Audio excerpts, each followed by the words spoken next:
Hamad சர்வதேச விமான நிலையம் கடந்த ஆண்டு சிறந்த விமான நிலையத்துக்கான விருது வென்ற விமான நிலையம். காட்டுக்குள்ள விமான நிலையம் நீங்க கேள்விப்பட்டிருப்பீங்க. ஆனா விமான நிலையத்துக்குள்ள ஒரு அழகான காடு ஒன்று இருக்குது, வாங்க பாப்போம். கிட்டத்தட்ட 7 மணித்தியாலங்களுக்கு மேல டோஹா நகரை சுத்தி பார்த்துட்டு இரவு 10 மணி போல திரும்ப விமான நிலையத்துக்குள்ள வந்துட்டேன்.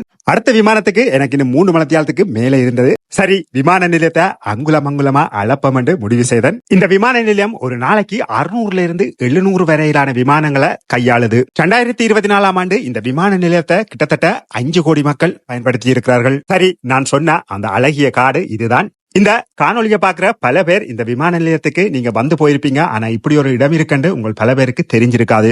அதிலும் சில பேர் அவசர அவசரமா அடுத்த விமானத்தை பிடிக்க ஓடி இருப்பீங்க. அடுத்த தடவை இந்த விமான நிலையத்துக்கு வரும்போது போதுமான நேரம் இருந்துன்னு சொல்லி சொன்னா இந்த இடத்தை தவற விட்டுறாதீங்க. 3-4 மணித்தியாலத்துக்கு மேல நீங்க அடுத்த விமானத்துக்கு காத்திருக்க வேண்டும் என்றால் ஓய்வு எடுக்கிறதுக்கு இங்க வந்துடுங்க.